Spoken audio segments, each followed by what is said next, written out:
Hello everyone and welcome back to our channel, The Moving Pack. In today's episode we're traveling back in time and we're gonna share a little bit of our time in Barcelona, in Spain, and the life experience that we had there since that was our first time living abroad. And if you want to learn more about how it is to move abroad, for your first time, what to do and what not to do, so please stay tuned that we're gonna talk about this a little bit further.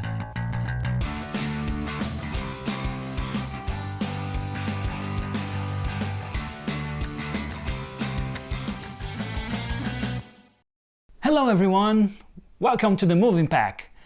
I am José. I'm Fab, and we're a couple of expats living in Canada. We're from Brazil, and since we like to move around so much, why not to share with you guys? So we wanted to share all of our adventures, everything that we did as mistakes, all that went right. And in today's episode, this is part one of Barcelona. And why do we want to share that with you?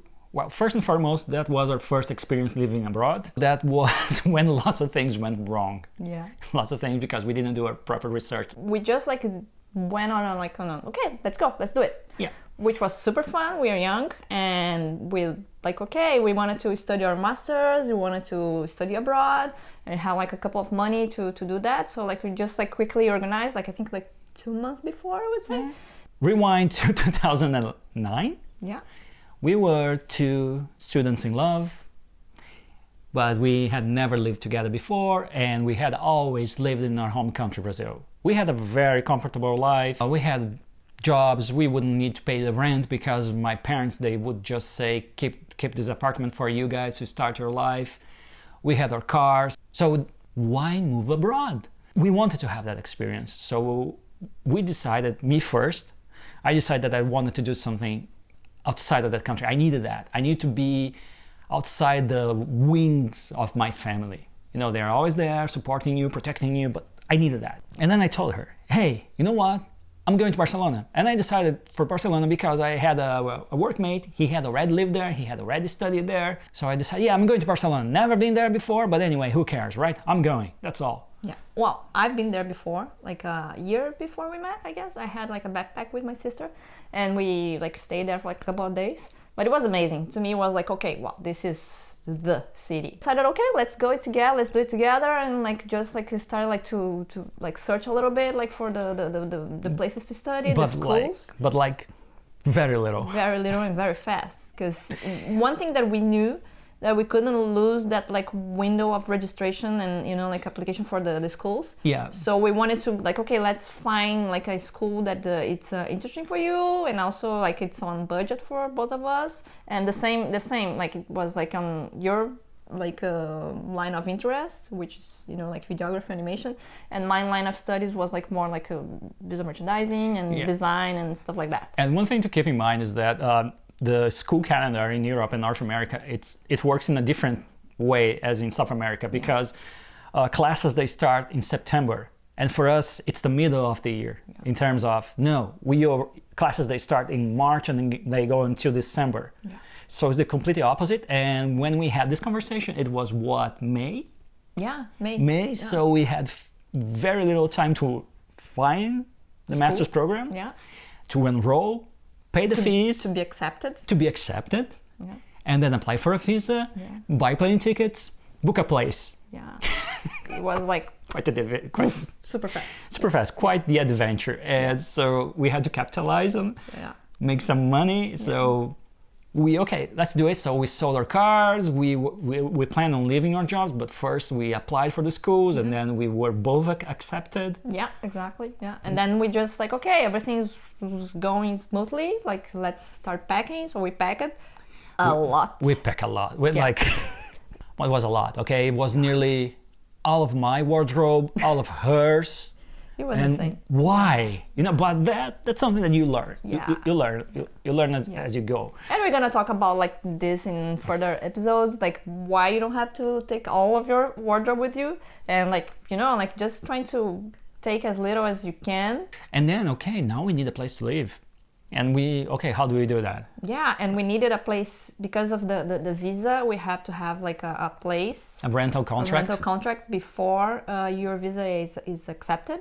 So we had to rent online, so through the pictures, and we're talking about 2010. The place that we chose, it looked pretty neat. Pristine. Pristine, like, Beautiful. if you look at nice. it was nice. I mean, if you look at the pictures, it was... With a big butt. Don't spoil it. We're getting there. We're getting there. Don't spoil it. We had to wait for the visa. Yeah. And we didn't plan for that. And we didn't did any kind of research to know how long could that take. In our minds, it was like, I do it today, next week, it's gonna be done, right? Yeah, but we're talking about Spanish bureaucracy. Yeah, it's a monster, it's a beast on its own. Yeah. Spanish bureaucracy. It's very bureaucratic, but you know, it's in a different country, different rules, different ways of doing things, and we didn't know it. Like we said, it's our first time. We didn't inform ourselves. So we applied, and then weeks went by and weeks went by. and the date to take the plane was approaching fast. And you got your visa first, was like less than a month ahead of the trip. Yeah. And mine was like, dude, where's mine? And I was writing to the consulate agency, oh, you have to wait. And that was it. And don't even bother trying to make a phone call. They won't answer, period. Yeah, no phone calls. Like, I felt sometimes that they were like doing us a favor. Yeah, I mean, like, it's a different country, different ways of doing things. We are like, you know, like newbies and that stuff, so we didn't know what you're doing, exactly what you're doing. So we just, you know, like went by and like, okay, like expect that everything that was the way that worked in Brazil would be the same way in other countries, and it's not. Yep. Each country will be a different way of, you know, like doing things. Like here now in Canada, it's a completely different way here, and it's different, you know, and you have to be open-minded and learn that it is and factor that in your timeline. Exactly. And only buy your tickets once you have your visa. Luckily for us, my visa came like, I don't know, 2 weeks before. Now it was just a matter of taking the plane. And but then came another thing that, don't get me wrong, but we are South Americans. Sometimes South Americans, they have a bad rep. I don't know if you remember in the news, people being turned away at the Spanish border, people from Brazil. Especially from Brazil. Especially women traveling alone because they assumed that they were going there to work in the sex industry. Why? Just because they're women traveling alone? I mean, really? And just because they're Brazilian? Yeah, so there's this there's this stigma in Europe sometimes, not all the cases, not all the time, not all the countries. But sometimes, yes, that never happened to us, luckily. But it's another factor that you have to take into account. Yeah. Because, you know, like they're like, unfortunately, yes, from South America perspective, we are sometimes not well seen. Okay, so we arrived in Spain, in Barcelona. It was, August? And then luckily we had a great friend of ours waiting for us at the airport. Like, it was a huge help because we didn't know anything, and like he was there like waiting for us with like this little, you know, sign. Yeah, just like with our names. We still have that sign actually. And like he helped us like to get to our place, and our place was in the neighborhood of the Gothic neighborhood in Barcelona, which is very centric, great, but very old. Yes. And so here comes the first shock. In Brazil, we were living in a mid-class bubble. And then we got there, and it's almost medieval. The street. It is medieval.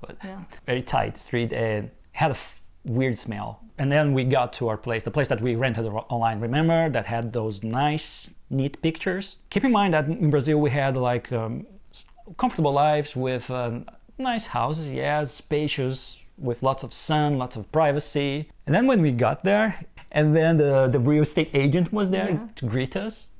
And then it was that huge door that was, I think, supposed to let horses in and out back in the medieval times.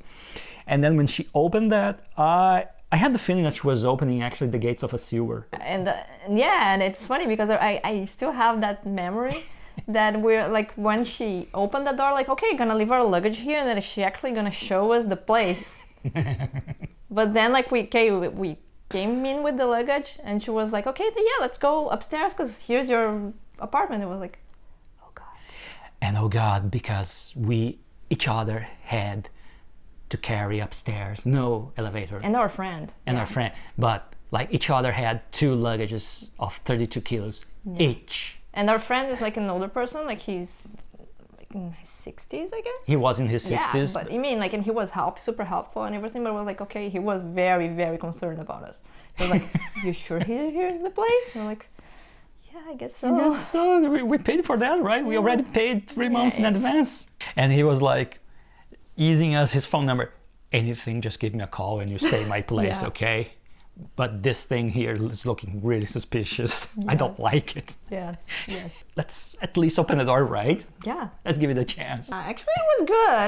It was decent. It was very like clean, but tidy. Things are kind of new. But small. Very small and dark. Super dark. And you couldn't like live there if you didn't have your lights on all the time. Yeah. Well, except for sleeping, but... They have those buildings that are like a square, and right in the middle, you have the apartments that face that hole in the middle, and ours was first floor. The only way to know the weather was like opening one of the windows and looking up to the sky. Oh, it's looking good today. Yeah. But so dark inside. What time is it? 11 a.m. And no privacy because we had neighbors all around us. Yeah, exactly. Like the front, second, like all the other windows were facing us, so like no privacy at all. So you have to stay like your curtains closed all the time, and you could listen to all the neighbors fighting, arguing, and talking, and also smoking, then throwing the cigarettes. There was almost no hot water for showering. True. Yeah, exactly. Like we had to like have like quick showers because I think the heat, the water tank was the boiler was so small, wasn't enough for 2 showers, so we have to like have like a very quick one, then the second person could have like another one, and luckily could have like finished the shower before the water gets cold. And if we were doing the dishes, don't use the hot water because I'm planning on taking a shower, okay? So don't use the hot water. Yeah, exactly. So we stayed there for 2 months, 3 months, I guess. 3 months, but like in the first month there, we like, okay, we can't live here anymore. Yeah, she got really upset. Yeah, it's not sustainable. I started searching for new places, and because I am the researcher here, and then we started to search and find like like here and there other neighborhoods and learning a little bit more here and there in the city. And then we decided, okay, it's time to move. We found a nice place. Actually, we find quite a few nice places, but they're going like fast, like hotcakes. Yeah. So we had to move fast. So if you wanted to get a new rental, and that was okay. So we were kind of overcoming the first weeks, the shock of the apartment that we rented, and then came the second shock, economic crisis. That hit Spain really hard. Some European countries, they start falling like dominoes. Our plan was to, as much as possible, try to stay in Barcelona. I had a second-degree cousin. She had been living there for years. She had a job, family, everything. And all she had to do was arrive there and she got the contract. And we were, why not us? So let's go, right? But then everything went south when the economic crisis hit hard that country.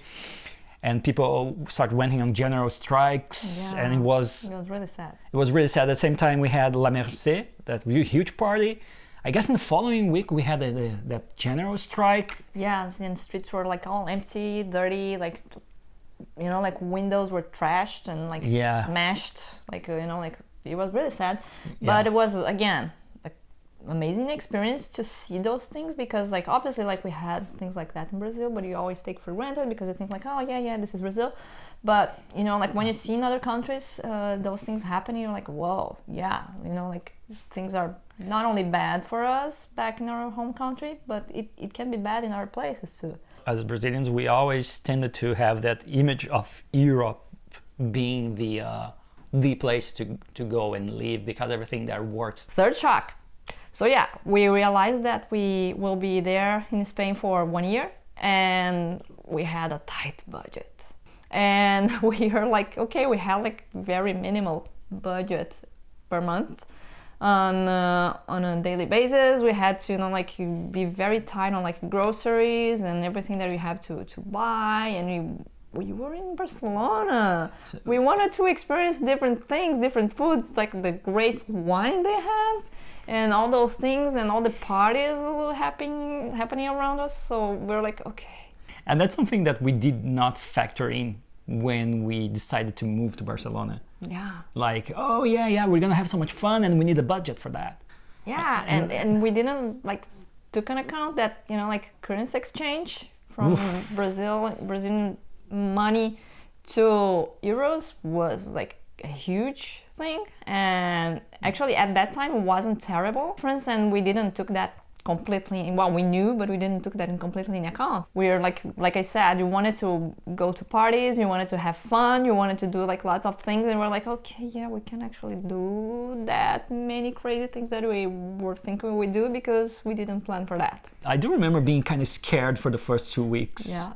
I was like, but I don't have control over that aspect of my life anymore. Actually, I did. It was just a matter of saving money, but like I have no income. Yeah. But yeah, we have to cut here and there to make things happen. Let's also be fair. Groceries prices in Spain, they weren't as expensive as in Brazil. When we learned that, we were like, wow. At that time, at least like 10 euros would make your week of groceries.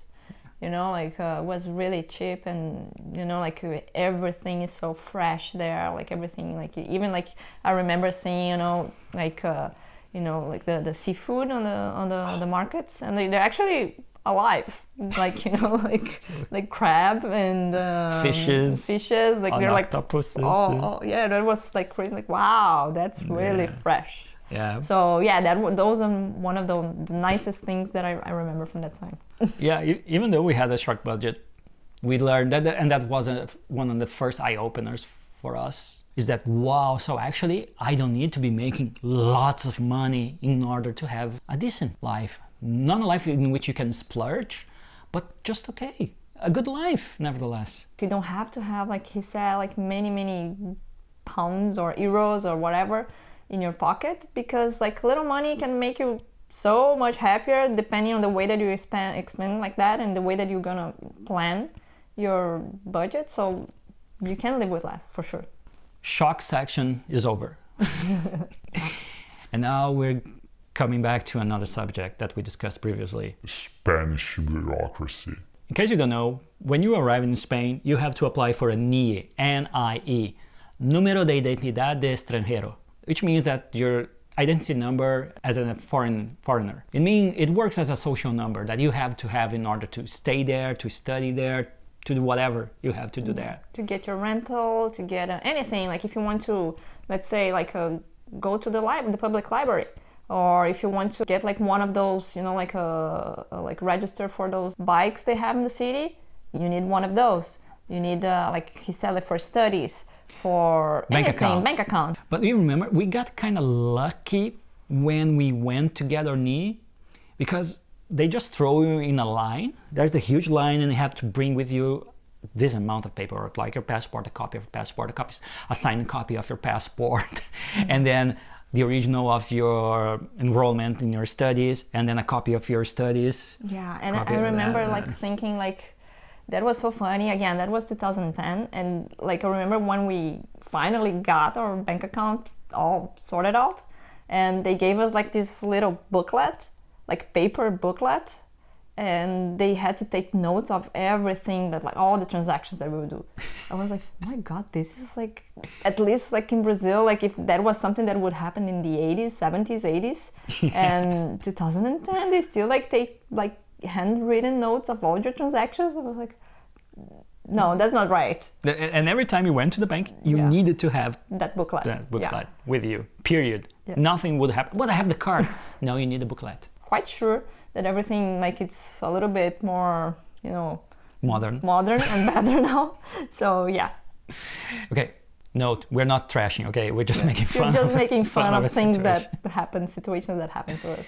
Lots of paperwork, lots of forms, lots of this, lots of that. You go here. Oh, today you're going to present your papers here. Tomorrow you need to go to the other part to present the other paper that we're going to give you after you gave us those papers here. And the long lines. I remember like you have to wait a lot. I mean like 1 hour, 2 hours depending on the situation. So for example, like remember like applying for the NIES, we had to wait on like it was funny because we had like a huge pavilion with like kind of just like there was just a roof, remember? Just like like just benches that you had to sit and wait. And we learned that usually you should book a morning for that. Whenever you're going to their offices to apply for an E, book your morning. If you're organized, then with luck you have everything that's needed. Otherwise you have to go back home, book another appointment, book another morning. We probably can drop the link here from James Blick, which is a YouTuber that we followed, and it's a Spain revealed in his channel. It's amazing content about Spain.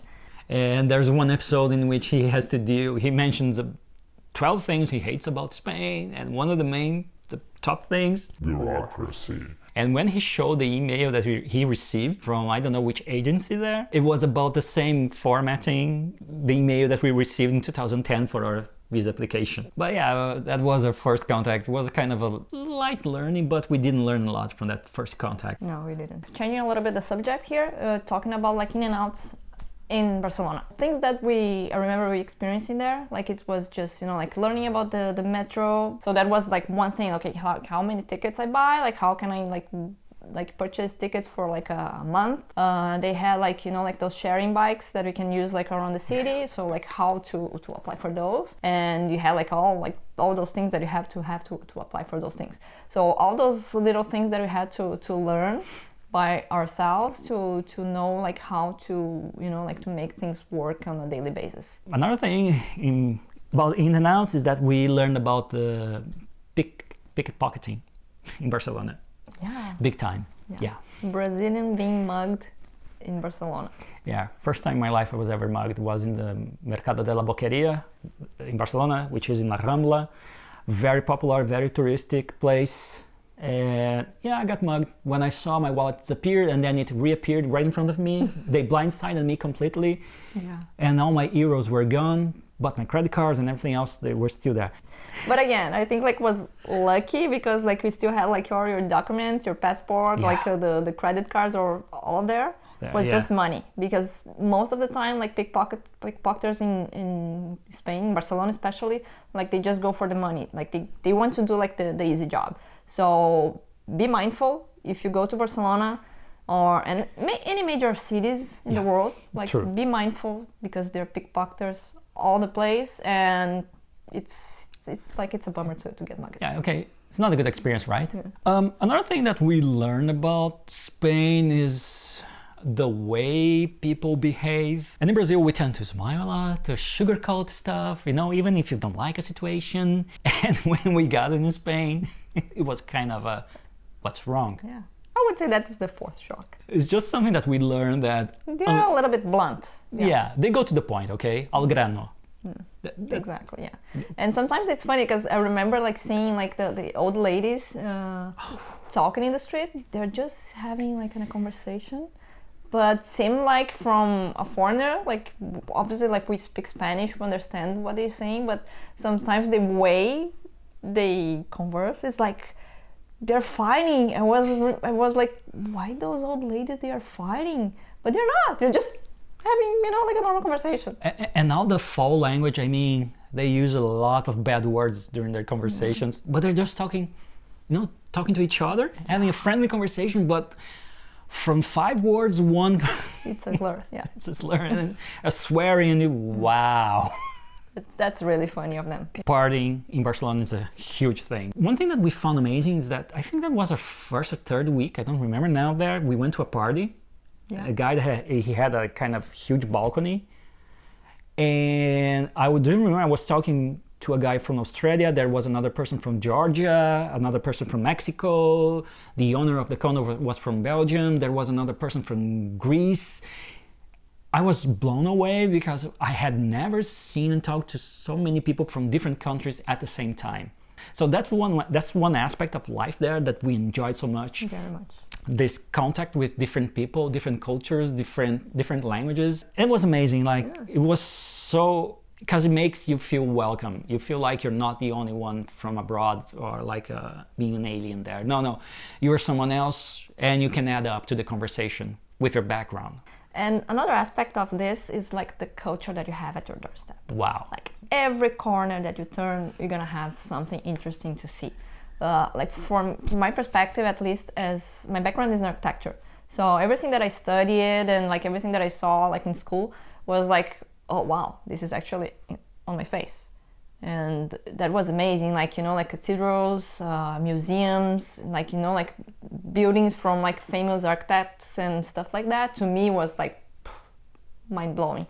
And you know, like everything, like it's all like, if you're not like even like not in Barcelona, you go like just to another city, you go like to different places, you're in Europe, like it's the you know, like the birthplace of, you know, like culture, architecture and everything that we loved so much. Yeah, and I find amazing also like they keep the traditions, like for example, remember like the city of Vic, which is a small city 2 hours from Barcelona, I guess. Very beautiful. North from Barcelona. Yeah. And they have like this medieval, like many cities they have those medieval festivities, but that was the one that we could experience. And they actually like do all the thing, like they do like the traditional clothing from medieval times, they do the food, they do the activities like archery or like other stuff. It was something that you add that to the multiculturalism that you have in the city, people from everywhere, you know, lots of cultures. Yeah. The fact that you are in Europe and you're like, wow, this is so amazing. So for us, it was another wake-up call, like, what? Wow, this is, I don't have this and I love it. But maybe you love things that you don't have and you don't give the right proper value to what you already have. But anyway, we were little by little falling in love with that culture, with that place. Well, I guess that's a lot for this episode right now, and I don't want to get repetitive over here. So to wrap it up on this episode, we would like to just compare a little bit of the experiences that we had in Brazil versus what we had in Barcelona, and why for us that experience in Barcelona was a kind of a wake-up call that life can be completely different, life can be something else than we expected, but we never thought it could be that way. Yeah, I mean, like living abroad, it's something that changes you.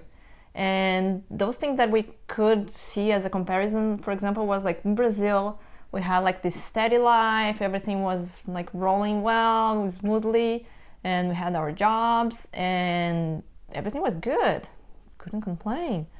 And then we suddenly like go to Spain with low budget, like broken students, you know, like having actually to fend for ourselves and study a lot, wanting to party a lot, but we actually couldn't so much because it's our tight budget. And we are happier than ever, you know? So that was like the thing to us, like, okay, we can actually live differently, now our perspective better than we actually lived in Brazil. So that was like the comparison, like we don't have to have many things, all the things, but you can, you know, live with less and like, you know, like more frugal, I would say, you know, and be happier with that, you know? We felt safe. We felt that we were in an environment that was somehow welcoming and so rich. Maybe I can just simplify my life and be very, very happy. That was a good wake-up call for us. Exactly, and like he said, like, you know, like living with less was a wake-up call for us, and like we realized that, okay, we don't need all that much. We could just, you know, like live with like the little things, and yeah, we're super happy with that. Yeah. Here, sorry, we just had a small issue with our lights here, so that's why it's looking so different right now. So bear with us, we're wrapping up here. So in a nutshell, it was great to live in Barcelona. It was a wake-up call when we compare that with the previous life that we had in Brazil. Yeah, and if you like all the content that we provided to you, so please give us a like and subscribe to our channel. And stay tuned for the next episode. We're gonna talk about Part 2 of Spain. Yeah, so stay tuned, stay healthy, and hasta luego. Ciao. Ciao.